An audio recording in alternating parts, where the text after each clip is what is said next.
Located on the Caribbean coast of Central America, Belize is a unique country of important geopolitical and historical significance, wondrous natural beauty, and vibrant, diverse cultures.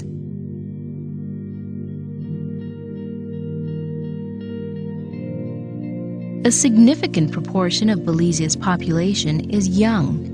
About 48% is aged 19 or under. And while Belize is considered a middle to high income country, the gap between poverty and wealth is significant.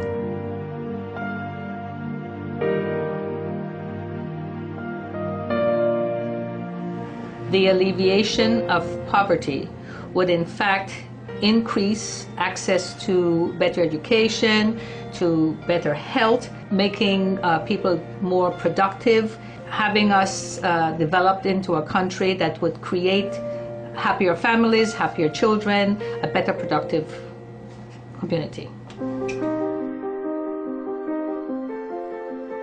UNICEF's agenda is very much focused on the issue of equity, trying to see how we can reach, not just reach, but save children who are most disadvantaged.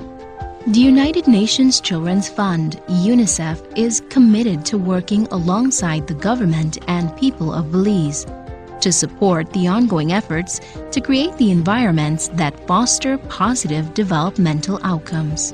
We look right now a lot at social policy and how to shape a policy agenda and a dialogue with government and with partners that could foster, let's say, evidence-based policies for children, and really try to take us forward in a way that will result in a highest possible level of social well-being for boys and girls in Belize. Poverty alleviation is the key. It is really the underlying issue to many of the other challenges that children face. A situation analysis of children and women is a central function of UNICEF's mandate and a major tool for informing policy dialogue and child-focused policy advocacy. The Satan harnesses the involvement of government and civil society at all levels to help build ownership of the findings and harmonize policy reforms. The Situation Analysis of Belize 2011 identified a number of stumbling blocks that hamper the proper development and the positive social well-being of children, including malnutrition, the underreporting of birth registrations, inadequate sanitation and hygiene practices, and a lack of access to quality early childhood education and development.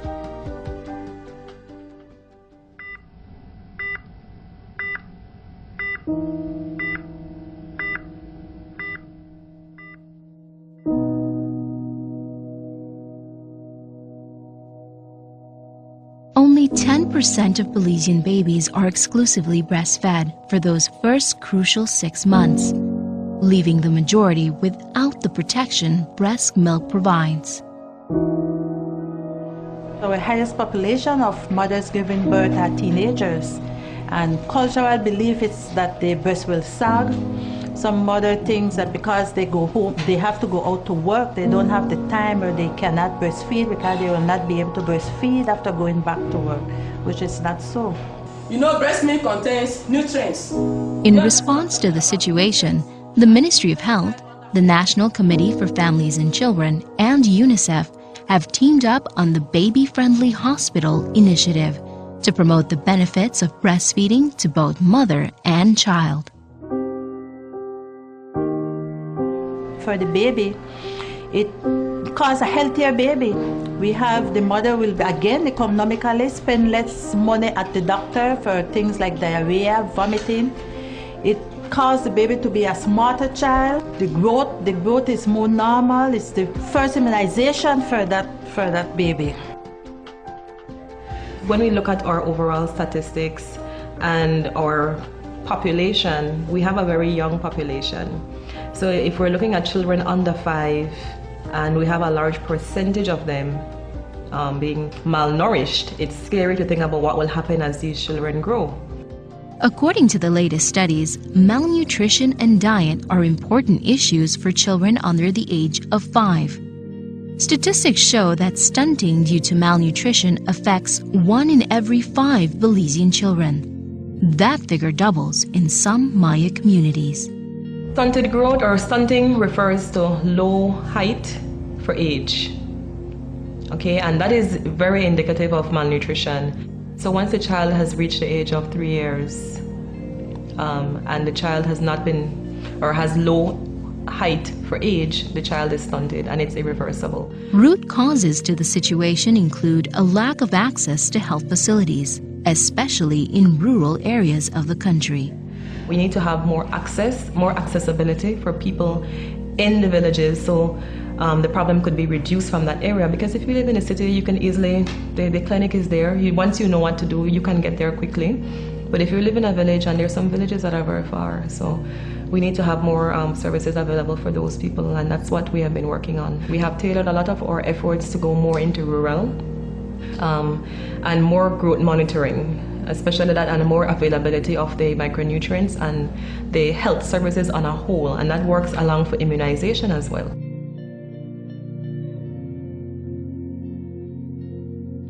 Okay, birth registration is important because that's the only way you can prove that you were in fact born in Belize.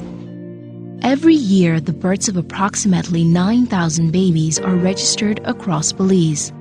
However, officials estimate that the births of hundreds more go unrecorded annually. I believe the challenges for registration is the distance to start with. A lot of children are born in the villages, and it's hard for them to come out from those villages to do the registration. Some people, because they want everybody to know who is their child's father, they will wait until that person is ready to register the child. If you don't have a birth certificate, then you are not, in fact, counted in population census. You're not existing, so to speak, in Belize. Even though you were born, because the information was not registered, you are not counted. In 2011, a national birth registration drive, complete with a media campaign, was launched to make all of Belize's children visible. To date, more than 9,000 children have been registered through the program.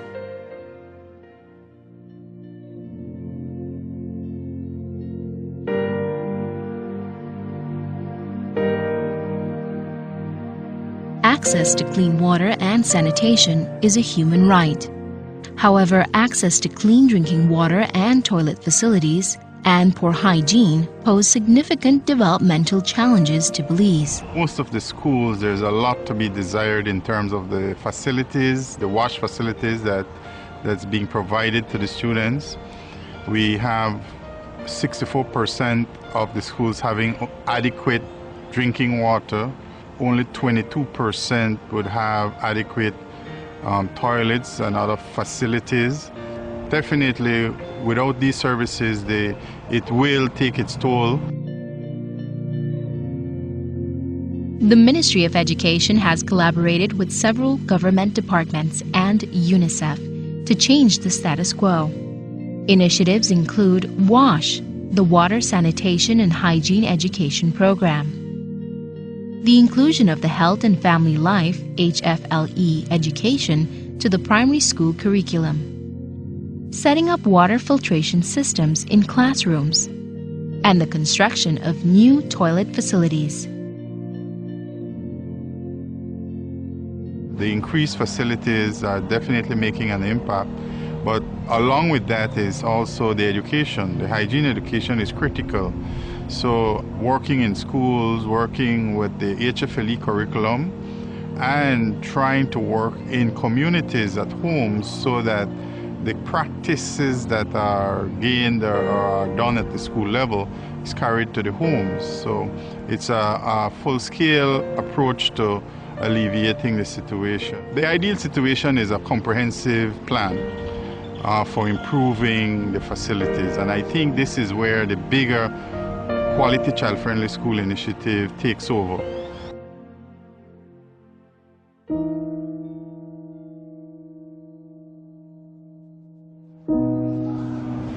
Children children who go to school from an early age are exposed to so much information, so much different life skills that they need to live and survive in this world.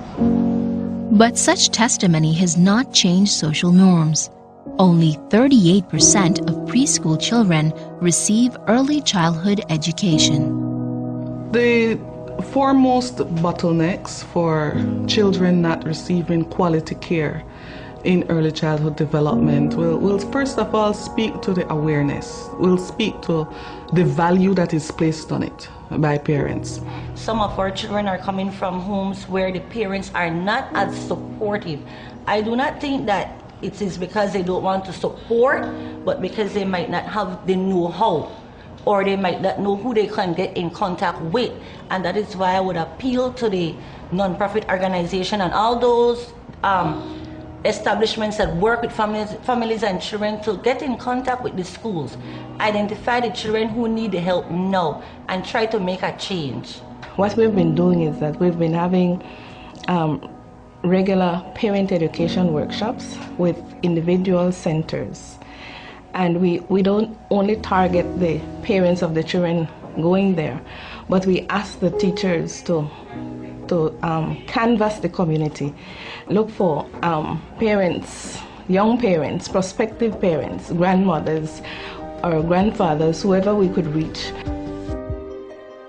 Other initiatives include the implementation of an action plan designed to ensure that every child starting school is ready to learn, build stamina to attach and retain young people in schools for a greater number of years of learning, improve student achievement levels and quality assurance practices, and invest in teacher education and professional development to improve quality and create child-friendly schools. Investment in early childhood development helps parents, helps stakeholders to understand that if you invest early in terms of stimulation, in terms of adequate nutrition, in terms of adequate school readiness, that child will have greater returns. That child will stay in school. That child will have a better quality of learning. That child will grow up to be a productive citizen. My ideal is to see happy children, smiling children, and they're happy and they're smiling because they're nourished, because they're educated, because their families have been caring for them properly. There's been no abuse. They're being totally protected. If we have it in our mind, if we think that the next generation is important to us, we need to start now. Because a person's character don't start forming when they're 10 years old or 13 years old. It starts down there. And parents have to learn that we are the role models. In order for us to succeed and to really ensure the full development of children, we need to remove the barriers and bottlenecks and try to even the playing field so that all children everywhere in Belize can access the kind of support and the kind of services and have they have the same rights to education, to enjoy their right to recreation and play, to enjoy their culture in such a multicultural society. The true measure of success by all that we attempt to do, after all, has got to be social well-being. It has got to be life satisfaction. What else are we living for? What else are we here for? For more information on how you can support UNICEF's efforts in Belize, please contact us at our offices or via email.